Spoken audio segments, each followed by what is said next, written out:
തദ്ദേശകം. നമസ്കാരം. തദ്ദേശകം വാർത്താ ചാനലിലേക്ക് സ്വാഗതം. ഞാൻ ബാലകൃഷ്ണൻ. ആദ്യം പ്രാദേശികം.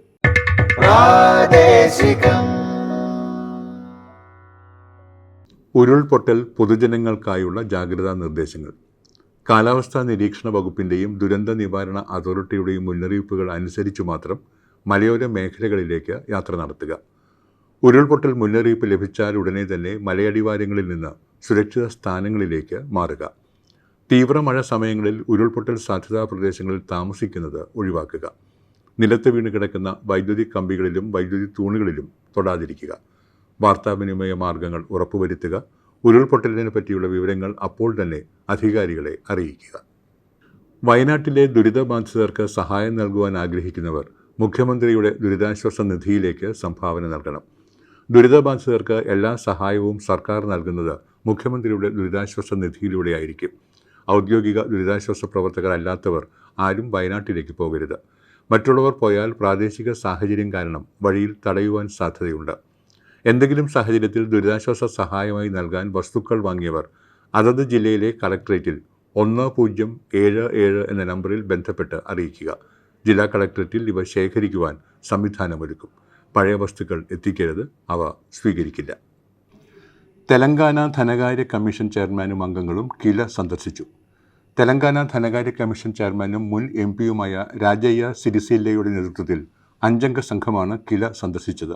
കില ഡയറക്ടർ ജനറൽ നിസാമുദ്ദീൻ IAS-യുമായി സംഘം കൂടിക്കാഴ്ച നടത്തി. കിലയുടെ പ്രവർത്തനങ്ങൾ, സ്റ്റേറ്റ് ഫിനാൻസ് കമ്മീഷൻ പ്രവർത്തനങ്ങൾ, പഞ്ചായത്തുകൾക്ക് ലഭ്യമാകുന്ന ഫണ്ട് സംബന്ധിച്ച വിവരങ്ങൾ എന്നിവ കൂടിക്കാഴ്ചയിൽ ചർച്ചയായി. Kila assistant director doctor Amrita KPN, urban chair professor doctor Ajith Kaliyath തുടങ്ങിയവരും ചർച്ചയിൽ സംബന്ധിച്ചു. സദ്ഭരണ ഗ്രാമം ദ്വിദിന പരിശീലനം. തെരഞ്ഞെടുക്കപ്പെട്ട ഗ്രാമപഞ്ചായത്തുകൾക്കായി സ്വയം പര്യാപ്ത അടിസ്ഥാന സൗകര്യങ്ങളോടുകൂടിയ സദ്ഭരണ ഗ്രാമം ദ്വിദിന പരിശീലനം കിലയിൽ സംഘടിപ്പിച്ചു. പാലക്കാട്, തൃശൂർ ജില്ലകളിലെ വിവിധ പഞ്ചായത്തുകളിൽ നിന്ന് പ്രസിഡന്റുമാർ, വൈസ് പ്രസിഡന്റുമാർ, ആസൂത്രണ സമിതി വൈസ് ചെയർപേഴ്സൺ, വികസന സ്റ്റാൻഡിംഗ് കമ്മിറ്റി ചെയർപേഴ്സൺമാർ, ഉദ്യോഗസ്ഥർ തുടങ്ങിയവർക്കുള്ള പരിശീലനം കഴിഞ്ഞ ദിവസം അവസാനിച്ചു. KILA research associate Sukanya KU പരിശീലകരെ അഭിസംബോധന ചെയ്തു. തെരഞ്ഞെടുക്കപ്പെട്ട പഞ്ചായത്തുകൾക്കുള്ള ആരോഗ്യഗ്രാമം പരിശീലനത്തിൻ്റെ ഉദ്ഘാടനം KILA assistant director doctor Amrita KPN നിർവഹിച്ചു. കില സ്വരാജ് ഓഡിറ്റോറിയത്തിൽ ജൂലൈ 26, 27 തീയതികളിലായി നടന്ന പരിശീലനത്തിൽ തിരുവനന്തപുരം, കൊല്ലം, തൃശൂർ, പാലക്കാട് ജില്ലകളിലെ പഞ്ചായത്തുകളുടെ പ്രതിനിധികളായിരുന്നു പങ്കെടുത്തത്. കില ISO സർട്ടിഫിക്കേഷൻ്റെ ഭാഗമായി കില ഹെഡ്ക്വാർട്ടേഴ്സിലെ ജീവനക്കാർക്കായി സൈബർ സെക്യൂരിറ്റി എന്ന വിഷയത്തിൽ പരിശീലനം സംഘടിപ്പിച്ചു. KILA administration assistant director Unnikrishnan KP ആമുഖ പ്രഭാഷണം നടത്തി. കില IT വിഭാഗം system administrator Miraj OS, technical assistant Anu PA തുടങ്ങിയവർ പരിശീലനം നൽകി. നീർത്തടാധിഷ്ഠിത വികസനം പരിശീലനം നൽകി. പ്രാദേശിക വികസന ആസൂത്രണത്തെ കൂടുതൽ ഫലവത്തും കാര്യക്ഷമവുമാക്കാൻ ലക്ഷ്യമിട്ട് കില സംഘടിപ്പിക്കുന്ന നീർത്തടാധിഷ്ഠിത വികസനം പ്രാഥമിക പാഠങ്ങളും അനുഭവങ്ങളുടെ നേർക്കാഴ്ചകളും 1-ാം ബാച്ച് പരിശീലനം പൂർത്തിയായി. നീർത്തടത്തെക്കുറിച്ചുള്ള അടിസ്ഥാന പാഠങ്ങൾക്കൊപ്പം നീർത്തട വികസനവുമായി ബന്ധപ്പെട്ട് നടത്തിയിട്ടുള്ള വിവിധ പ്രവർത്തനങ്ങൾ നേരിൽ കണ്ടുള്ള സെഷനുകളിലൂടെയായിരുന്നു പരിശീലനം. അട്ടപ്പാടിയിലുള്ള KILA centre for tribal development and natural resource management കേന്ദ്രത്തിൽ ജൂലൈ 15 മുതൽ ആരംഭിച്ച പരിശീലന പരിപാടിയിൽ പൊന്മള, കരുവാറ്റ, കരുവാരക്കുണ്ട് തുടങ്ങിയ ഗ്രാമപഞ്ചായത്തുകളിൽ നിന്നായി 46 പേർ പങ്കെടുത്തു. ജൂലൈ 25, 26, 27 തീയതികളിൽ സംഘടിപ്പിച്ച 2-ാം ബാച്ച് പരിശീലനത്തിൽ മലപ്പുറം ജില്ലയിലെ എടപ്പാൾ ഗ്രാമപഞ്ചായത്തിൽ നിന്ന് 12 പേർ പങ്കെടുത്തു.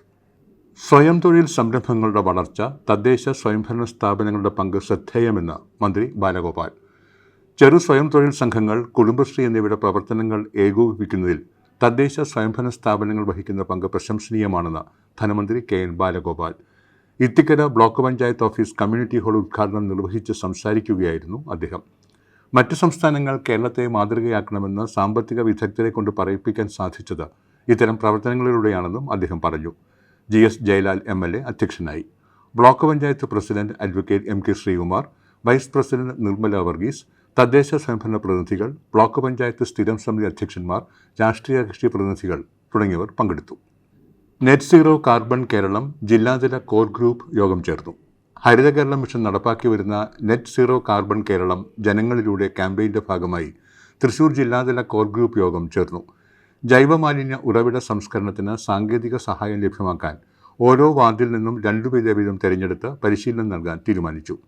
കാർബൺ ഉദ്വമനം കുറയ്ക്കുന്നതിനായി പഞ്ചായത്ത് ഘടക സ്ഥാപനങ്ങളിലും അങ്കണവാടികളിലും അനർട്ട് മുഖേന സോളാർ സിസ്റ്റം സ്ഥാപിക്കൽ, ഇലക്ട്രിക്കൽ വയർമാൻമാർക്ക് ആധുനിക വയറിംഗ് രീതി പരിചയപ്പെടുത്തൽ, കന്നുകാലി വളർത്തലിനാവശ്യമായ സൈലേജ് സംവിധാനം ഒരുക്കൽ എന്നിവ ഏറ്റെടുക്കാനും യോഗത്തിൽ തീരുമാനമായി.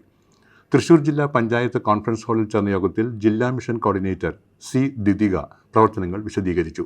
Animal husbandry department assistant director doctor A V Shabu, ANERT district engineer K V Priyesh, KICB assistant executive engineer Vinoj, ഹരിതകർമ്മ മിഷൻ റിസോഴ്സ് പേഴ്സൺമാർ തുടങ്ങിയവർ സംസാരിച്ചു. ഡയപ്പർ ബാങ്ക് ഉദ്ഘാടനം ചെയ്തു. സമഗ്ര ശിക്ഷ കേരളം BRC അന്തിക്കാടിൻ്റെ നേതൃത്വത്തിൽ ഡയപ്പർ ബാങ്ക് ഉദ്ഘാടനവും MLA പ്രത്യേക വികസന ഫണ്ടിൽ നിന്നും BRCക്ക് ലഭിച്ച കമ്പ്യൂട്ടറും അനുബന്ധ ഉപകരണങ്ങളുടെ വിതരണോദ്ഘാടനവും CC മുകുന്ദൻ MLA നിർവഹിച്ചു. കാരമുക്ക് സർവീസ് സഹകരണ ബാങ്കാണ് ഡയപ്പർ ബാങ്കിലേക്ക് ഡയപ്പറുകൾ സ്പോൺസർ ചെയ്തത്. ചടങ്ങിൽ Anthikkad block panchayat president KK Sasidharan, ജില്ലാ പഞ്ചായത്ത് മെമ്പർ ഷീന പറയങ്ങാട്ടിൽ, താന്യം ഗ്രാമപഞ്ചായത്ത് പ്രസിഡന്റ് ശുഭ സുരേഷ്, താന്യം വിദ്യാഭ്യാസ standing committee chairperson Sheeja Sadanandan, block panchayat വിദ്യാഭ്യാസ standing committee chairperson Seenath Muhammad Ali, Anthikkad BPC doctor Umadevi എന്നിവർ സംസാരിച്ചു. തദ്ദേശ സ്വയംഭരണ വകുപ്പ് മന്ത്രിയുടെ നേതൃത്വത്തിൽ 2024 ഓഗസ്റ്റ് 7 മുതൽ സെപ്റ്റംബർ 7 വരെ ജില്ലാതലത്തിൽ തദ്ദേശ അദാലത്ത് സംഘടിപ്പിക്കുന്നു. തദ്ദേശ സ്വയംഭരണ സ്ഥാപനങ്ങളിൽ യഥാവിധി അപേക്ഷ നൽകിയതും എന്നാൽ സമയപരിധിക്കകം സേവനം ലഭിക്കാത്തതുമായ വിഷയങ്ങൾ, തദ്ദേശ സ്വയംഭരണ വകുപ്പ് മന്ത്രിക്ക് ലഭിച്ച നിവേദനങ്ങൾ, സ്ഥിരം അദാലത്ത് സമിതി, തദ്ദേശ സ്വയംഭരണ വകുപ്പിൻ്റെ ഓഫീസുകൾ എന്നിവയിൽ തീർപ്പാകാതെ അവശേഷിക്കുന്ന പൊതുജനങ്ങളുടെ പരാതികൾ, നിവേദനങ്ങൾ എന്നിവ തീർപ്പാക്കുക എന്ന ലക്ഷ്യത്തോടെയാണ് തദ്ദേശ അദാലത്ത് സംഘടിപ്പിക്കുന്നത്. ശില്പശാല സംഘടിപ്പിച്ചു.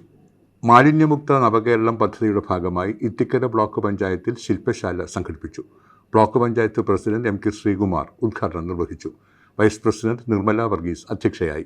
ഗ്രാമപഞ്ചായത്ത് പ്രസിഡന്റുമാർ, ബ്ലോക്ക് ഗ്രാമപഞ്ചായത്തുകളിലെ ജനപ്രതിനിധികൾ, ഉദ്യോഗസ്ഥർ, കുടുംബശ്രീ ഭാരവാഹികൾ, ഹരിതകർമ്മ സേനാംഗങ്ങൾ, റിസോഴ്സ് പേഴ്സൺമാർ തുടങ്ങിയവർ പങ്കെടുത്തു. നവകേരളം കർമ്മപദ്ധതി ജില്ലാ കോർഡിനേറ്റർ S ഐസക്, RGSA ജില്ലാ കോർഡിനേറ്റർ ഷിഫാന തുടങ്ങിയവർ ക്ലാസുകൾ നയിച്ചു. പ്രാദേശികം അവസാനിക്കുന്നു.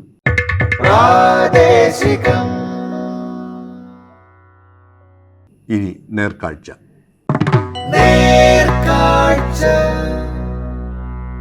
കൊല്ലം ജില്ലയിലെ കുളത്തൂപ്പുഴ ഗ്രാമപഞ്ചായത്തിൻ്റെ പശ്ചാത്തല സൗകര്യ വികസനം കാണാം.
ജില്ലയിലെ രായമംഗലം ഗ്രാമപഞ്ചായത്ത് നടത്തിയ പ്രവർത്തനം കാണാം. ആരോഗ്യമേഖലയിൽ 2021-22 സാമ്പത്തിക വർഷം മാതൃകാപരമായ പദ്ധതികൾ നടപ്പിലാക്കുന്നതിന് രായമംഗലം ഗ്രാമപഞ്ചായത്തിന് സാധിച്ചിട്ടുണ്ട്. രായമംഗലം കുടുംബാരോഗ്യ കേന്ദ്രത്തിലെ അടിസ്ഥാന സൗകര്യങ്ങൾ മെച്ചപ്പെടുത്തി ജില്ലയിലെ തന്നെ ഏറ്റവും മികച്ച ആരോഗ്യ കേന്ദ്രമായി പ്രവർത്തനം കാഴ്ചവെക്കുന്നതിന് ഈ കാലയളവിൽ സാധിച്ചിട്ടുണ്ട്. സംസ്ഥാന തലത്തിൽ കായകൽപ പുരസ്കാരം കരസ്ഥമാക്കുന്നതിനും നാഷണൽ ക്വാളിറ്റി അഷുറൻസ് സ്റ്റാൻഡേർഡ് കൈവരിക്കുന്നതിനും സാധിച്ചു. മെച്ചപ്പെട്ട ചികിത്സാ നിലവാരം മൂലം പ്രതിദിനം 200-ലധികം OP നൽകുന്ന ആശുപത്രിയായി രായമംഗലം കുടുംബാരോഗ്യ കേന്ദ്രം മാറിയത് ഈ കാലയളവിലാണ്. പഞ്ചായത്തിലും സമീപ പഞ്ചായത്തുകളിലെയും സാധാരണക്കാരായ ജനങ്ങൾക്ക് വളരെയധികം പ്രയോജനകരമായ ആശുപത്രിയാണ് ഇപ്പോൾ രായമംഗലം കുടുംബാരോഗ്യ കേന്ദ്രം. കിടപ്പ് രോഗികളായ 150ഓളം പേർക്ക് പാലിയേറ്റീവ് കെയർ വഴി ചികിത്സയും സംരക്ഷണവും നൽകി വരുന്നു. അലോപ്പതി, ആയുർവേദം, ഹോമിയോ ഡോക്ടർമാരുൾപ്പെടെ ടീമായി രോഗി സന്ദർശനം നടത്തുന്നു. കിടപ്പ് രോഗികൾക്ക് ആവശ്യമായ വിവിധ ഉപകരണങ്ങൾ സമയബന്ധിതമായി ലഭ്യമാക്കുന്നു. ഇതിനായി സൈക്കോളജിസ്റ്റിന്റെ സേവനം ഉപയോഗപ്പെടുത്തി കിടപ്പ് രോഗികൾക്ക് മാനസിക ആരോഗ്യ പരിപാലനം ഉറപ്പു നൽകുന്നു. അതിഥി തൊഴിലാളികൾ കൂടുതലായുള്ള രായമംഗലം ഗ്രാമപഞ്ചായത്തിൽ ഇവരുടെ ആരോഗ്യ സംരക്ഷണത്തിന്റെ ഭാഗമായി തൊഴിലിടങ്ങളിൽ ജീവിതശൈലി ക്യാമ്പുകളും ക്ലിനിക്കുകളും സംഘടിപ്പിച്ചിട്ടുള്ളതാണ്. പകർച്ചവ്യാധി നിയന്ത്രണത്തിന്റെ ഭാഗമായി മലേറിയ, ഫൈലേറിയ, കുഷ്ഠരോഗം, എയ്ഡ്സ് പരിശോധന നടത്തുന്നു. COVID-19 രോഗബാധയുടെ സമൂഹ വ്യാപന സമയത്ത് DCC ആരംഭിക്കുകയും എല്ലാവിധ സജ്ജീകരണങ്ങൾ ഏർപ്പെടുത്തുകയും ചെയ്തു. 100ഓളം യുവാക്കളുടെ വോളണ്ടിയർ ടീമിനെ ഒരുക്കുകയും സർക്കാർ ജീവനക്കാരുടെ സേവനം ഉപയോഗപ്പെടുത്തി എല്ലാ വാർഡുകളിലും വാർ റൂം സജ്ജീകരിക്കുകയും ചെയ്തു. കോവിഡ് വാക്സിനേഷനായി പഞ്ചായത്തിന്റെ വിവിധ ഭാഗങ്ങളിൽ പ്രത്യേകം ക്യാമ്പുകൾ ഏർപ്പെടുത്തി. പഞ്ചായത്തിന്റെ ഉടമസ്ഥതയിൽ നെല്ലിമോളത്ത് പ്രവർത്തിച്ചു വരുന്ന ബഡ്സ് സ്പെഷ്യൽ സ്കൂളിൽ ഭിന്നശേഷിക്കാരായ 20 കുട്ടികൾ പഠനം നടത്തിവരുന്നതാണ്. ഇവരുടെ ക്ഷേമം ഉറപ്പുവരുത്തുന്നതിനുള്ള പ്രവർത്തനങ്ങൾ പദ്ധതിയുടെ ഭാഗമായി നടപ്പിലാക്കിയിട്ടുള്ളതാണ്. വയോജന ക്ഷേമം ഉറപ്പുവരുത്തുന്നതിനായി സഞ്ചരിക്കുന്ന ആശുപത്രി എന്ന നൂതന സംവിധാനം ഈ കാലയളവിൽ ആരംഭിച്ചു. പഞ്ചായത്തിലെ 32 കേന്ദ്രങ്ങളിലെത്തി പ്രതിമാസം 2 തവണ ഡോക്ടറുടെയും നഴ്സിന്റെയും സേവനത്തോടെ ചികിത്സയും മരുന്നും നൽകുന്നു.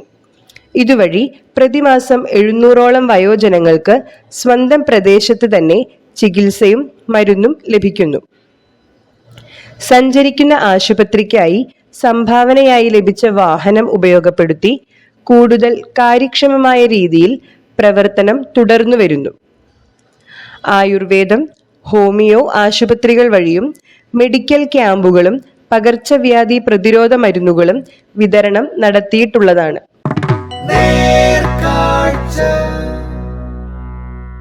അടുത്തതായി നമുക്ക് സംസാരിക്കാം.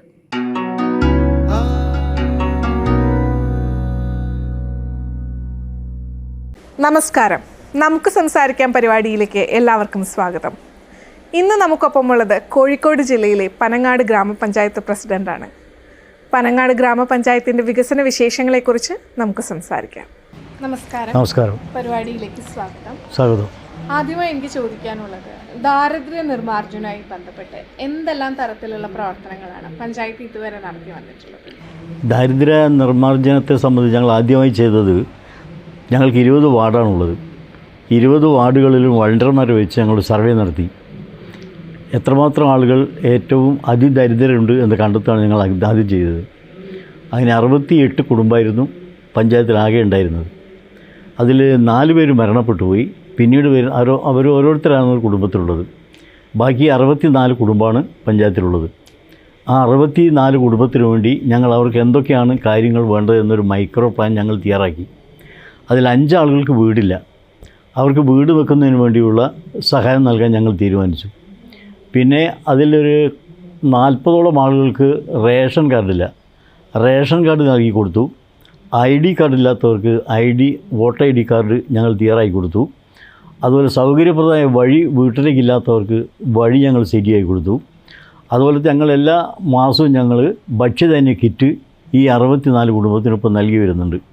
പിന്നെ ആ ദരിദ്രരായ കുടുംബത്തിലുള്ള സ്കൂളിൽ പോകുന്ന വിദ്യാർത്ഥികൾക്ക് പഠന ഉപകരണങ്ങൾ സൗജന്യമായി ഞങ്ങൾ വിതരണം ചെയ്യുന്നുണ്ട്.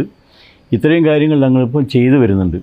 പിന്നെ അവർക്ക് എന്തൊക്കെയാണോ ആവശ്യമെന്നതിനെ സംബന്ധിച്ച് അവരിൽ നിന്ന് വിവരം ശേഖരിച്ച് അത് നൽകുന്നതിന് വേണ്ടിയുള്ള ഫണ്ട് ഞങ്ങൾ സമാഹരിക്കാൻ തീരുമാനിച്ചു. ഞങ്ങളെ ഫണ്ട് എങ്ങനെയാണ് സമാഹരിച്ചതെന്ന് വെച്ചാൽ, ഞങ്ങളെ ഭരണസമിതി ഒരു തീരുമാനമെടുത്തു. ഒരു നാടകം സംഘടിപ്പിച്ചു. ആ 2 നാടകം സംഘടിപ്പിച്ച് 15 ലക്ഷം രൂപ ഞങ്ങൾ സമാഹരിച്ചു. അപ്പോൾ സർക്കാർ തരുന്ന ഫണ്ടിൻ്റെ കൂടെ ചേർത്തുകൊണ്ട് ആ 15 ലക്ഷം കൂടി കൂട്ടി ഞങ്ങളൊരു ഫണ്ട് സ്ഥിരമായി ഉണ്ടാക്കി. ആ ഫണ്ട് കൂടി ഉപയോഗിച്ചുകൊണ്ടാണ് ഞങ്ങളവരെ ഇപ്പോൾ സഹായിച്ചു വരുന്നത്. അപ്പോൾ കാര്യമായ പ്രവർത്തനമാണ് ഞങ്ങൾ ആ രംഗത്ത് ചെയ്തു വന്നിട്ടുള്ളത് പനങ്ങാട് ഗ്രാമപഞ്ചായത്ത്. കാർഷിക മേഖലയിൽ പഞ്ചായത്ത് എന്തെല്ലാം തരത്തിലുള്ള ഇടപെടലുകളാണ് ഇതുവരെ നടത്തി വന്നിട്ടുള്ളത്? കാർഷിക മേഖല അവിടെ പ്രധാനമായും തെങ്ങ് കൃഷിയാണുള്ളത്. അപ്പോൾ തെങ്ങ് കൃഷിയിൽ ഇപ്പോൾ അവിടെ വരുന്നൊരു വിഷയം, കാറ്റ് വീഴ്ച വന്ന് തെങ്ങുകൾ നശിച്ചു പോകുന്നുള്ള. ആ കാറ്റ് വീഴ്ച എന്ന് നശിക്കുന്ന തെങ്ങ് വെട്ടിമാറ്റുകയും പകരം ഒരു തൈ നൽകും. 1000 രൂപ ഞങ്ങൾ കർഷകർക്ക് നൽകുകയും ചെയ്യും. പിന്നെ എല്ലാ വർഷവും തെങ്ങിന് രാസവളം അതുപോലെ തന്നെ ജൈവവളം ഇത് രണ്ടും കൊടുക്കുന്നതിന് വേണ്ടിയുള്ള ഫണ്ട് ഞങ്ങൾ കാര്യമായിട്ട് വെക്കുകയും പരമാവധി ഇടത്തരം കൃഷിക്കാരെ ഞങ്ങൾ പാവപ്പെട്ട കൃഷിക്കാരെയും ഈ രംഗത്ത് സഹായിച്ച് വരുന്നുണ്ട്. മറ്റൊന്ന്, പാലുൽപാദനത്തിന് വേണ്ടി ഞങ്ങൾ വ്യാപകമായി 3 സൊസൈറ്റി അവിടെ ഉണ്ട്, പാൽ സൊസൈറ്റി. ആ 3 സൊസൈറ്റികളിൽ കൂടി പശുക്കളെ വിതരണം ചെയ്യാനും അവർക്ക് ആവശ്യമായ കാലിത്തീറ്റ സബ്സിഡി നിരക്കിൽ നൽകാനും അതുപോലെ തന്നെ പാലിന് സബ്സിഡി നൽകാനും ഞങ്ങൾ ശ്രമിച്ചു വരുന്നുണ്ട്. അതിൽ ആ രംഗത്തു കൂടി ഏതാണ്ട് നല്ലൊരു ശതമാനം ക്ഷീര കർഷകരെ ഞങ്ങൾക്ക് സഹായിക്കാൻ വേണ്ടി കഴിഞ്ഞിട്ടുണ്ട്. അതൊരു വലിയ ഡെവലപ്മെൻറ്റ് ഞങ്ങൾക്ക് അവിടെ പഞ്ചായത്തിൽ ഉണ്ടാക്കാൻ വേണ്ടി കഴിഞ്ഞിട്ടുണ്ട് പാൽ ഉൽപ്പാദന രംഗത്ത്. അതുപോലെ തന്നെ കോഴിയെ ഞങ്ങൾ വിതരണം ചെയ്തു. കൂട് NREGയിൽ ഉൾപ്പെടുത്തി ഞങ്ങൾ ഉണ്ടാക്കി കൊടുത്തു. അപ്പോൾ കോഴിയും കൂടും ഞങ്ങൾ വിതരണം ചെയ്യുന്നുണ്ട്. അപ്പോൾ മുട്ടക്കോഴി വിതരണത്തിലൂടെ പാവപ്പെട്ട അമ്മമാർക്ക് അതൊരു വരുമാന മാർഗ്ഗം ആകുന്നുണ്ട്. അതൊരു വലിയ നേട്ടമായി ഞങ്ങൾ പഞ്ചായത്തിൽ കാണുന്നുണ്ട്. അതാണ് ആ രംഗത്ത് ഞങ്ങൾ ചെയ്ത പ്രധാനപ്പെട്ട ചില വിഷയം. പിന്നെ പോത്തുകുട്ടി വിതരണം ചെയ്യുന്നുണ്ട്. അതുപോലെ കിടാരികളെ, പുതിയ രീതിയിലുള്ള പശുക്കുട്ടികളെ ഞങ്ങൾ വിതരണം ചെയ്യുന്നുണ്ട്. അങ്ങനെ ഇത്തരം കാര്യങ്ങളൊക്കെ തന്നെ ഞങ്ങൾ കൃഷിയായി ബന്ധപ്പെട്ടുകൊണ്ട് സഹായിക്കുന്നതിന് വേണ്ടിയുള്ള പ്രവർത്തനങ്ങളാണ് പഞ്ചായത്തിൽ നടത്തി വരുന്നത്. ആരോഗ്യ മേഖലയിൽ എന്തെല്ലാം പ്രവർത്തനങ്ങളാണ് പഞ്ചായത്ത് ഇതുവരെ നടത്തിയിട്ടുള്ളത്? ആരോഗ്യമേഖലയിൽ മെച്ചപ്പെട്ട പ്രവർത്തനം നടത്തുന്ന പഞ്ചായത്താണ് ഞങ്ങളുടെ പഞ്ചായത്ത്. കോവിഡ് കാലത്ത് ഞങ്ങൾ ജില്ലയിൽ ഏറ്റവും മെച്ചപ്പെട്ട പ്രവർത്തനം നടത്തുന്ന പഞ്ചായത്ത് എന്ന അവാർഡ് ലഭിച്ചിട്ടുണ്ട്. കാരണം എല്ലാ വാർഡുകളും ഞങ്ങൾ RRTM വരെ നിയോഗിച്ചുകൊണ്ട് വീടുകൾ തോറും ആളുകളെ അയച്ച് മരുന്ന് എത്തിച്ചു കൊടുത്തു. 3 രീതിയിലുള്ള രീതി ഞങ്ങൾക്ക് അവിടെ ഉണ്ട്. ഒന്ന് അലോപ്പതി ഉണ്ട്, ഒന്ന് ആയുർവേദമുണ്ട്, ഒന്ന് ഹോമിയുണ്ട്. ഈ 3 രീതിയിലുള്ള ആരോഗ്യ മേഖലയിലെ പ്രവർത്തനത്തെ ഞങ്ങൾ വലിയ രൂപത്തിൽ പ്രവർത്തിപ്പിക്കാൻ വേണ്ടി ശ്രമിക്കുന്നുണ്ട്. അതുപോലെ തന്നെ അതിൻ്റെ കീഴിലുള്ള 2 പാലിയേറ്റീവ് പ്രവർത്തനം അവിടെ സംഘടിപ്പിക്കുന്നുണ്ട്. ഈ പാലിയേറ്റീവ് പ്രവർത്തനത്തിനും ഞങ്ങൾ ഈ പറഞ്ഞ പോലെ തന്നെ അവിടെ ഒരു ചന്ത നടത്തി. ചന്ത പറഞ്ഞാൽ വിവിധ കലാപരിപാടികളുമായിട്ടുള്ള പരിപാടി നടത്തി 15 ലക്ഷം രൂപ ഞങ്ങൾ അതിലൂടെ സമാഹരിച്ച് അതുകൂടി ഞങ്ങൾ എന്ത് ചെയ്യുന്നുണ്ട് വെച്ചാൽ ഈ പാലിയേറ്റീവ് പ്രവർത്തനത്തിന് വേണ്ടി ഞങ്ങൾ ചെലവഴിക്കുന്നുണ്ട്. എല്ലാ വർഷവും ഞങ്ങൾ പാലിയേറ്റീവുകാരുടെ ഒരു വാർഷിക യോഗം ചേരും. എന്നിട്ട് അവർക്ക് ഞങ്ങൾ ഏതെങ്കിലും തരത്തിലുള്ള എന്തെങ്കിലും സഹായങ്ങൾ ചെയ്തുകൊണ്ടിരിക്കും. ഒന്നുകിൽ അവർക്ക് കട്ടിലില്ലാത്ത ആൾ കട്ടിൽ, അതുപോലെ തന്നെ ബെഡ്ഷീറ്റ്, ഇതുപോലെ പല സാധനങ്ങളും ഞങ്ങൾ അവർക്ക് സൗജന്യമായി കൊടുത്തുകൊണ്ടേയിരിക്കുന്നുണ്ട്. 2 വാഹനം സ്ഥിരമായി പാലിയേറ്റീവ് പ്രവർത്തനമായിട്ട് ബന്ധപ്പെട്ട് ഞങ്ങളവിടെ സ്ഥിരമായി വർക്ക് ചെയ്തുകൊണ്ടിരിക്കുന്നുണ്ട്. അപ്പോൾ നല്ല നിലയ്ക്കുള്ള കാര്യക്ഷമ പ്രവർത്തനമാണ് ഞങ്ങൾ നടത്തുന്നത്. പിന്നെ കായകൽപ്പ അവാർഡ് ഞങ്ങൾക്ക് ലഭിച്ചിട്ടുണ്ട്. NQS അവാർഡ് ഞങ്ങളെ പഞ്ചായത്തിന് ലഭിച്ചിട്ടുണ്ട്. ഇങ്ങനെ നല്ല നിലയ്ക്കുള്ള പ്രവർത്തനമാണ് ആരോഗ്യ മേഖലയിൽ ഞങ്ങൾ നടത്തി വരുന്നത്. അവിടെ വീടുകൾ തോറും ഞങ്ങൾ പോയി പാലിയേറ്റീവിൻ്റെ പ്രവർത്തകർ പ്രഷർ, ഷുഗർ ഇതൊക്കെ പരിശോധിക്കാനും അതിനാവശ്യമായ മരുന്ന് എത്തിച്ചു കൊടുക്കാനുള്ള പ്രവർത്തനങ്ങളും ഞങ്ങൾ നടത്തി വരുന്നുണ്ട്. അതുപോലെ തന്നെ മാരകമായി രോഗം ബാധിച്ച രോഗികളെ സംബന്ധിച്ച് അവർക്ക് സ്ഥിരമായി മരുന്ന് എത്തിച്ചു കൊടുക്കുന്ന പരിപാടിയുണ്ട്. അതിന് പദ്ധതി ഞങ്ങൾ ഫണ്ട് വെച്ചുകൊണ്ട് അവരെ സഹായിക്കുന്നുണ്ട്, അത്തരം ആളുകളെ സഹായിക്കുന്നുണ്ട്. ഇത്തവണ ഞങ്ങൾ കിടപ്പ് രോഗികൾക്ക് ഒരു പുതിയ പദ്ധതി വെച്ചിട്ടുണ്ട്. അതിനിപ്പോൾ DPC അംഗീകാരം കിട്ടിയില്ല. അതായത് തീരെ അവശരായി കിടക്കുന്ന രോഗികൾ, അവർക്ക് കാര്യങ്ങളൊന്നും അറിയാനും കാണാനും കേൾക്കാൻ കഴിയുന്നില്ല. അവർക്ക് റേഡിയോ ഞങ്ങൾ കൊടുക്കാൻ വേണ്ടിയാണ് ഇപ്പോൾ ആലോചിച്ചത്. അവർക്ക് സ്വന്തമായിട്ട് അവർക്ക് തന്നെ അത് പിന്നെ വർക്ക് ചെയ്യിപ്പിക്കാനും ആ കാര്യങ്ങൾ മനസ്സിലാക്കാനും കഴിയും. ഒരു കാലത്ത് നാട്ടിലുള്ള കാര്യങ്ങളൊക്കെ മനസ്സിലാക്കി പ്രവർത്തിക്കുകയൊക്കെ ചെയ്ത ആളുകളാണ്. പക്ഷേ ഇപ്പോൾ അവരെ ആരെയും ബന്ധപ്പെടാൻ കഴിയുന്നില്ല. അവർക്ക് ആരും ഒരു ബന്ധമല്ല. വീട്ടിൽ പക്ഷേ ഒരു ടി വിയോ സൗകര്യം ഉണ്ടെങ്കിൽ അവർക്ക് വേണ്ടത്ര അത് കാണാൻ കഴിയുന്നില്ല. അപ്പോൾ അവർ നിൽക്കുന്ന അവർക്കൊന്നും ഉപയോഗിക്കാൻ പറ്റുന്ന രീതിയിലുള്ള ഒരു റേഡിയോ ഞങ്ങൾ പ്രപ്പോസ് ചെയ്തിരുന്നു. പക്ഷേ DPC അംഗീകരിക്കാത്തത് ഞങ്ങൾ കോർഡിനേഷൻ കമ്മിറ്റി അയച്ചിട്ടുണ്ട്. അപ്പോൾ അങ്ങനെ വരികയാണെങ്കിൽ അവർക്ക് അതൊരു ആശ്വാസമാവും. വാർത്തകൾ കേൾക്കാനും കാര്യങ്ങൾ മനസ്സിലാക്കാനും ഇടയ്ക്കൊരു പാട്ട് കേൾക്കാനും ഒക്കെ ഉള്ളൊരു സൗകര്യം അവർക്ക് ലഭിക്കുന്നതാണ് ഞങ്ങൾ പ്രതീക്ഷിക്കുന്നത്. അപ്പോൾ ആ നിലയ്ക്ക് വയോവൃദ്ധരെ ഞങ്ങൾ വയോവൃദ്ധരുടെ ഗ്രാമസഭ അടുത്ത മാസം മുതൽ ചേരുന്നുണ്ട്. അവർക്കൊരു പ്രത്യേക പദ്ധതികൾ ഞങ്ങൾ തയ്യാറാക്കുന്നുണ്ട്. എല്ലാ വാർഡുകളിലും ഞങ്ങൾ വയോവൃദ്ധരുടെ ഒരു പ്രത്യേക കമ്മിറ്റി രൂപീകരിക്കുന്നുണ്ട്. വാർഡ് തല കമ്മിറ്റി, പഞ്ചായത്ത് തലത്തിലുള്ള കമ്മിറ്റി, ക്ലബ്ബുകൾ ഇതെല്ലാം ഞങ്ങൾ രൂപീകരിക്കാൻ വേണ്ടി തീരുമാനിച്ചിട്ടുണ്ട്. അപ്പോൾ കഴിവുള്ള ആളുകളെ സമൂഹത്തിന് ഇനിയും ഉപയോഗിക്കാൻ കഴിയുന്ന ആളുകളുണ്ടെങ്കിൽ അവർ ഉപയോഗിക്കുക എന്ന രീതിയിലാണ് ഞങ്ങൾ വയോവൃദ്ധരെ ഇപ്പോൾ കാണുന്നത്. ആ നിലയ്ക്കുള്ള പദ്ധതി ഞങ്ങൾ ആ രംഗത്ത് തയ്യാറാക്കുന്നുണ്ട്. മാലിന്യ സംസ്കരണവുമായി ബന്ധപ്പെട്ട് നിങ്ങളുടെ ഗ്രാമം എങ്ങനെയാണ് നിങ്ങൾ മാലിന്യമുക്തമായി സംരക്ഷിക്കുന്നത്? മാലിന്യമുക്തത്തെ ഞങ്ങൾ ആദ്യമായി ചെയ്തത് ഒരു പ്രചാരണ ജാഥ സംഘടിപ്പിച്ചു.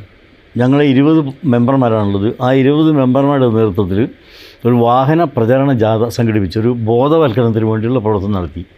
പിന്നീട് ഓരോ വാർഡിൽ 50 വീടുകൾ ക്ലസ്റ്ററാക്കി രൂപീകരിച്ചുകൊണ്ട് ആ വീടുകളിൽ ഞങ്ങൾ ബോധവൽക്കരണ പ്രവർത്തനം നടത്തി. നോട്ടീസ് അടിച്ച് വിതരണം നൽകി വീടുകൾ എല്ലാം കൊടുത്തു. അവിടെ 35 ആളുകളുള്ള ഒരു ഹരിതകർമ്മ സേന പ്രവർത്തിക്കുന്നുണ്ട്. അതെല്ലാ വീടുകൾ ഞങ്ങൾ പോയിക്കൊണ്ടിരിക്കുകയാണ്. അപ്പോൾ ഓരോ ആഴ്ചയിലും ഓരോ മാസവും ചെല്ലുന്ന സമയത്ത് ഏതൊക്കെ സാധനങ്ങൾ ഞങ്ങൾ കളക്ട് ചെയ്യുക എന്നുള്ളത് മുൻകൂട്ടി QR കോഡ് എല്ലാ വീടുകളും വധിച്ചിട്ടുണ്ട്. ആ നിലയ്ക്ക് സംഭരിക്കാൻ വേണ്ടി തീരുമാനിച്ചിട്ടുണ്ട്. അങ്ങനെ ഹരിതകർമ്മ സേന ഈ മാലിന്യങ്ങളൊക്കെ തന്നെ അജൈവ മാലിന്യങ്ങളൊക്കെ തന്നെ ശേഖരിച്ചെടുക്കും. ഞങ്ങൾക്ക് അവിടെ ഒരു വലിയ കേന്ദ്രമുണ്ട്. MCF ഒരു വലിയ കേന്ദ്രമുണ്ട്, വലിയ ബിൽഡിംഗ് ഉണ്ട്. അതുപോലെ തന്നെ എല്ലാ വാർഡുകളിലും മിനി MCFകൾ ഞങ്ങൾ സ്ഥാപിച്ചിട്ടുണ്ട്. അതുപോലെ തന്നെ ഈ പ്ലാസ്റ്റിക് കുപ്പികളൊക്കെ തന്നെ ശേഖരിക്കുന്നതിന് വേണ്ടിയുള്ള വാർഡുകളിൽ ചെറിയ ഞങ്ങൾ സ്ഥാപിച്ചിട്ടുണ്ട്. അപ്പോൾ ആ നിലയ്ക്കുള്ള പ്രവർത്തനങ്ങൾ വരുന്നുണ്ട്. പിന്നെ ഞങ്ങൾ തോടുകൾ ഈ ചൂടിപ്പറ ഉപയോഗിച്ചുകൊണ്ട് ഭൂവസ്ത്രം ഉപയോഗിച്ചുകൊണ്ട് കൃത്യമായി എല്ലാ വർഷത്തിൻ്റെയും മുന്നേ വൃത്തിയാക്കി വെക്കുന്നുണ്ട്. ഓടകൾ വൃത്തിയാക്കി വെക്കും, റോഡുകൾ വൃത്തിയാക്കും. അതുപോലെ എല്ലാ കാര്യങ്ങളും, അതുപോലെ തന്നെ പ്രധാനപ്പെട്ട സ്ഥാപനങ്ങളൊക്കെ തന്നെ കൃത്യമായി വൃത്തിയാക്കുന്നതിന് വേണ്ടിയുള്ള ഏർപ്പാട് ഞങ്ങൾ ചെയ്തു വെക്കും. പിന്നെ വ്യാപാരികളെ കച്ചവടക്കാരെയൊക്കെ തന്നെ യുഗം പ്രത്യേകം വിളിച്ചു ചേർത്ത് അവരുടെയും കൂടി സഹായത്തോടുകൂടി അതുപോലെ തന്നെ അമ്പലക്കാരുണ്ട്, പള്ളിക്കാരുണ്ട്, ഇവരെല്ലാവരെയും വിളിച്ചു കൂട്ടി ഞങ്ങൾ സംസാരിച്ച് എല്ലാ തരത്തിലുമുള്ള മാലിന്യമുക്തമായ ഒരു പഞ്ചായത്തായി ഞങ്ങൾ പ്രഖ്യാപിച്ചിട്ടുണ്ട്. പൊതുവേ പനങ്ങാട് പഞ്ചായത്തും മാലിന്യമുക്ത പഞ്ചായത്താണ്. അപ്പോൾ ആ നിലയ്ക്കുള്ള പ്രവർത്തനങ്ങൾ ഞങ്ങൾ കൃത്യമായി നടത്തി വരുന്നുണ്ട്. മെച്ചപ്പെട്ട പ്രവർത്തനമാണ് ഇപ്പോൾ ഞങ്ങളവിടെ ഈ മാലിന്യമുക്ത പ്രവർത്തനമായിട്ട് ബന്ധപ്പെട്ട് നടത്തി വരുന്നത്. സ്ത്രീകളുടെയും കുട്ടികളുടെയും സംരക്ഷണത്തിന് വേണ്ടി, അവരുടെ ഉന്നമനത്തിന് വേണ്ടി എന്തെല്ലാം തരത്തിലുള്ള പ്രവർത്തനങ്ങളാണ് പഞ്ചായത്ത് നടത്തി വരുന്നത്? സ്ത്രീകളുടെയും കുട്ടികളുടെയും പ്രവർത്തനം, സ്ത്രീകൾക്ക് വേണ്ടി ഞങ്ങളവിടെ വനിതാ വ്യവസായ കേന്ദ്രം ഞങ്ങൾ ആരംഭിച്ചിട്ടുണ്ട്. അതായത് KSIDC കിനാലൂർ 1 ഏക്കർ സ്ഥലം ഞങ്ങൾ വാങ്ങിച്ചു. ആ 1 ഏക്കർ സ്ഥലം വാങ്ങിച്ചിട്ട് അവിടെ സ്ത്രീകൾക്ക് വേണ്ടി പ്രത്യേകമായൊരു പദ്ധതി ഞങ്ങൾ ആവിഷ്കരിച്ച് നടപ്പാക്കാൻ വേണ്ടി പോകുന്നുണ്ട്. ഇപ്പം ഞങ്ങൾ NITയുമായി ആദ്യമായി ഞങ്ങൾ ചെയ്തതെന്താണെന്ന് വെച്ചാൽ പഞ്ചായത്തിലുള്ള അഭ്യസ്ത വിദ്യരായ മുഴുവൻ യുവതി യുവാക്കളുടെ പേര് ഞങ്ങൾ രജിസ്റ്റർ ചെയ്തു. ഏതാണ്ട് 5000-ലധികം വരുന്ന ആളുകളെ ഞങ്ങൾ അങ്ങനെ രജിസ്റ്റർ നടത്തി. അതിനുശേഷം NITയുമായി ഞങ്ങൾ ബന്ധപ്പെട്ടു, KSMുമായി ബന്ധപ്പെട്ടു. അങ്ങനെ IT മേഖലയിലുള്ള ഒരു വലിയ സ്ഥാപനം ഞങ്ങളിപ്പോൾ അവിടെ ആരംഭിക്കാൻ വേണ്ടി പോകുന്നുണ്ട്. ഒരു പഞ്ചായത്തിൽ ആദ്യമായിട്ടാണ് അത്തരത്തിലുള്ള ഒരു പാർക്ക് സംഘടിപ്പിച്ച് പ്രവർത്തനം ആരംഭിക്കുന്നത്. ഒരുപക്ഷെ കേരളത്തിലെ ആദ്യത്തെ തന്നെ സംരംഭമായിരിക്കും അത്. അപ്പോൾ ആ നിലയ്ക്കുള്ള സംരംഭം ഞങ്ങൾ ആരംഭിക്കുക. അതിൽ 40% സ്ത്രീകളാണ് ഞങ്ങൾ അതിൻ്റെ അകത്ത് ജോലിക്ക് വേണ്ടി ഉദ്ദേശിക്കുന്നത്. പിന്നെ ചെറുകിട സംരംഭങ്ങൾ എന്നുള്ള ഈ സ്ത്രീകൾക്ക് മാത്രമായിട്ടുള്ള 72 സംരംഭങ്ങൾ ഞങ്ങൾ ഈ കുടുംബശ്രീ മുഖേന ഞങ്ങൾ സംഘടിപ്പിച്ചിട്ടുണ്ട്. പിന്നെ പെൺകുട്ടികളെ സംബന്ധിച്ച് അവർക്ക് കരാട്ടെ, അതുപോലെ തന്നെ യോഗ, ഇത്രയും കാര്യങ്ങൾ അവർ പരിശീലിപ്പിക്കുന്നുണ്ട്.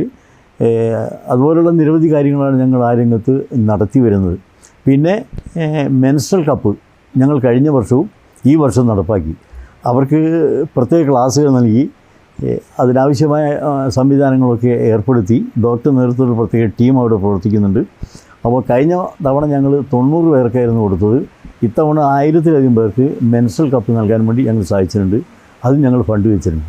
അപ്പോൾ ആ നിലയ്ക്കുള്ള പ്രവർത്തനങ്ങൾ ഞങ്ങൾ സ്ത്രീകൾക്ക് കുട്ടികൾക്കായിട്ട് ചെയ്തു കഴിഞ്ഞു. ദുരന്ത നിവാരണ പ്രവർത്തനങ്ങളുമായി സംബന്ധിച്ച് എത്രത്തോളം സജ്ജരാണ് നിങ്ങൾ? ദുരന്ത നിവാരണം എന്ന് പറയുമ്പോൾ ഞങ്ങൾ പഞ്ചായത്ത് അതിൻ്റെ ഭാഗമായിട്ട് തന്നെ എപ്പോഴും ദുരന്തം വരാൻ സാധ്യതയുള്ളൊരു പഞ്ചായത്താണ്.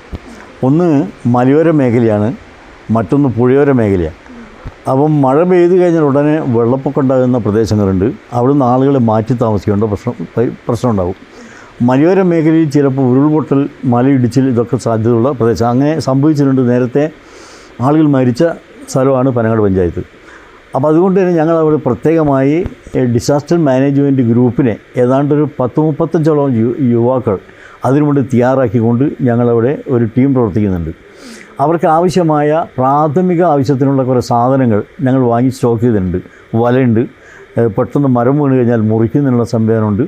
അതുപോലുള്ള കമ്പ, കയറ്, ഇങ്ങനെ കുറേ സാധനങ്ങളുണ്ട്. അതെല്ലാം തന്നെ ഞങ്ങൾ വാങ്ങി സ്റ്റോക്ക് ചെയ്തിട്ടുണ്ട്. അപ്പോൾ എപ്പോൾ എന്ത് സംഭവിച്ചു കഴിഞ്ഞാലും ഉടനെ വർക്ക് ചെയ്യത്തക്ക രൂപത്തിലുള്ള സ്റ്റഡിയായിട്ടുള്ള ടീം ഞങ്ങൾക്ക് അവിടെ, അത് വോളണ്ടിയേഴ്സ് അവിടെ സജീവമായി രംഗത്തുണ്ട്. ഇപ്പം തന്നെ കഴിഞ്ഞ ഒരു 2 ആഴ്ച മുമ്പേ ആ വലിയ മഴ വന്ന സമയത്ത് പുഴയിൽ വലിയ മരം വീണ് വെള്ളം തടസ്സപ്പെട്ട് റോഡിലേക്ക് വന്ന സമയത്ത് ആ മരം മുറിച്ച് നിൽക്കുന്നതിന് വേണ്ടിയുള്ള വലിയ ക്രെയിൻ ഉൾപ്പെടെ ഞങ്ങൾ വാടകയ്ക്ക് എടുത്തിട്ട് പ്രവർത്തിക്കുന്നതിന് വേണ്ടി ഇവരെല്ലാം തയ്യാറായിട്ടുണ്ട്. ഇതെല്ലാം നിസ്വാർത്ഥമായി പ്രവർത്തിക്കുന്ന ആളുകളാണ്. വേറെ യാതൊരു പ്രതീക്ഷയോടുകൂടില്ല. അപ്പോൾ ആ നിലയ്ക്കുള്ള സന്നദ്ധമായി പ്രവർത്തിക്കുന്ന നല്ല ചുറുചുറുക്കുള്ള വളണ്ടിയർമാർ ഞങ്ങൾക്ക് അവിടെ ഉണ്ട്. ഏത് പ്രശ്നത്തെ നേരിടാൻ കഴിയുന്ന രീതിയിലുള്ള പ്രവർത്തനങ്ങൾ ഞങ്ങൾക്ക് അവിടെ നടത്താൻ കഴിയുന്നുണ്ട്. പഞ്ചായത്തിൽ നിലവിൽ ടൂറിസം മേഖലയിൽ എന്തെല്ലാം സാധ്യതകളാണ്? പഞ്ചായത്ത് അവിടെ വയലട എന്ന് പറയുന്നൊരു പ്രദേശമുണ്ട്. കോഴിക്കോട് ജില്ലയിലെ ടൂറിസം ഡെസ്റ്റിനേഷനായി പ്രഖ്യാപിച്ചിട്ടുള്ള ഒരു പ്രദേശമാണ്. സമുദ്രനിരപ്പിൽ നിന്ന് 1300 അടി ഉയരത്തിൽ നിൽക്കുന്നൊരു വലിയ മലയാണ് അവിടെ. അവിടെ ഒരുപാട് വ്യൂ പോയിൻറ്റുകളുണ്ട്. പക്ഷേ ആ വ്യൂ പോയിൻറ്റുകൾ ഇപ്പം കൂടുതൽ പ്രവർത്തിപ്പിക്കുന്നതും കൈകാര്യം ചെയ്യുന്നതും സ്വകാര്യ വ്യക്തികളുമായി ബന്ധപ്പെട്ടുകൊണ്ടാണ്. അപ്പോൾ അവിടെ ഞങ്ങൾ സ്വകാര്യ വ്യക്തികളിൽ നിന്ന് 1 ഏക്കർ സ്ഥലം ഞങ്ങളിപ്പോൾ പഞ്ചായത്ത് വാങ്ങിച്ചിട്ടുണ്ട്. ആ വാങ്ങിച്ച സ്ഥലം ഉപയോഗിച്ചുകൊണ്ട് ഞങ്ങൾ ടൂറിസം വകുപ്പ് മന്ത്രി മുഹമ്മദ് റിയാസുമായി ബന്ധപ്പെട്ടുകൊണ്ട് സംസാരിച്ചപ്പോൾ ആവശ്യമായ സഹായം അദ്ദേഹം നൽകാമെന്ന് പറയുന്നുണ്ട്. അപ്പോൾ അങ്ങനെ വരുന്ന സമയത്ത് ആ 1 ഏക്കർ സ്ഥലം ഉപയോഗിച്ച് കഴിഞ്ഞാൽ ഞങ്ങൾക്ക് അവിടെ വിവിധ തരത്തിലുള്ള പദ്ധതികൾ ഞങ്ങൾ നടപ്പാക്കാൻ ഉദ്ദേശിക്കുന്നുണ്ട്. അപ്പോൾ അങ്ങനെ വരുമ്പോൾ അതിലൂടെ 2 തരത്തിലുള്ള ഗുണമാണ് ഞങ്ങൾ ഉദ്ദേശിക്കുന്നത്. ഒന്ന്, പ്രദേശവാസികളെ സംബന്ധിച്ചുള്ള വരുമാനദായകമായ ചില സംരംഭങ്ങൾ അവർക്ക് തുടങ്ങാൻ വേണ്ടി കഴിയും. അതോടൊപ്പം പഞ്ചായത്തിൻ്റെ തനത് വരുമാനത്തിൽ വർധന ഉണ്ടാക്കാനും വേണ്ടി കഴിയും. ഈ 2 പദ്ധതികളെ ആവിഷ്കരിച്ചുകൊണ്ടുള്ള ചില പരിപാടികൾ ഞങ്ങൾക്ക് അടുത്ത വർഷത്തേക്കാണ് ഞങ്ങൾ തയ്യാറാക്കാൻ വേണ്ടി ഉദ്ദേശിക്കുന്നത്. ഈ സ്ഥലം പൂർണ്ണമായി ലഭിച്ചു കഴിഞ്ഞാൽ ഞങ്ങൾക്കതിൻ്റെ കാര്യം നിർവഹിക്കാൻ വേണ്ടി കഴിയും. എന്നാൽ ഇപ്പോഴവിടെ നിരവധി കണക്ക് ആളുകൾ വരുന്നൊരു പ്രദേശമാണ് ഈ വയലട എന്ന് പറയുന്ന പ്രദേശം.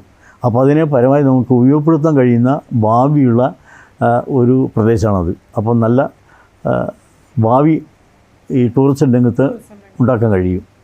നിങ്ങളുടെ പഞ്ചായത്തിൽ മാത്രമായി നടത്തുന്ന എന്തെങ്കിലും നൂതന പ്രവർത്തനങ്ങളുണ്ടോ? എന്തെങ്കിലും ഒന്ന് വിശദീകരിക്കാമോ?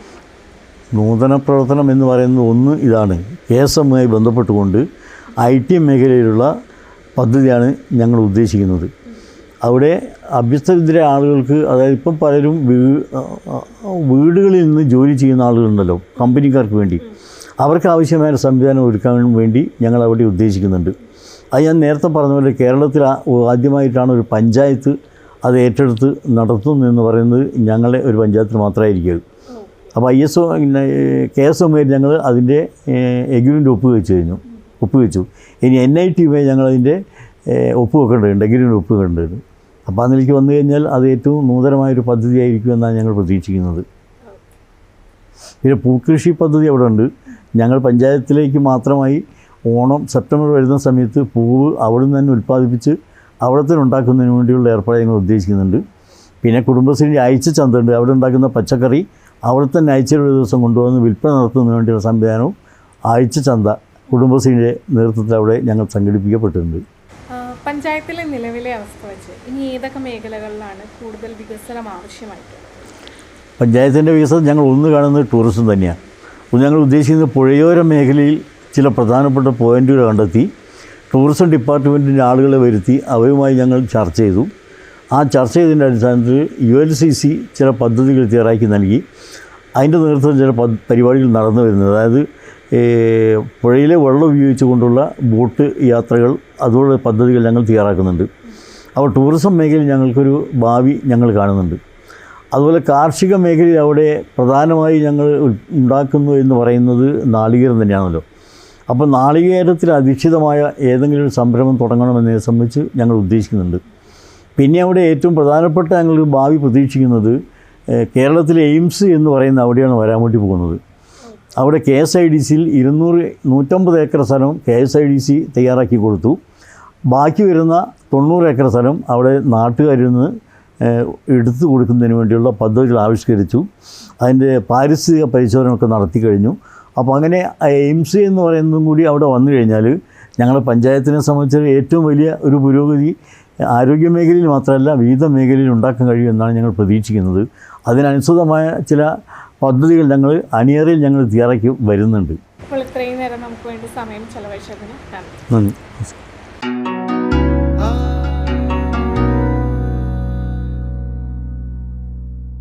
തദ്ദേശകം അവസാനിക്കുന്നു. അടുത്തയാഴ്ച ഇതേ സമയം വീണ്ടും. തദ്ദേശകം.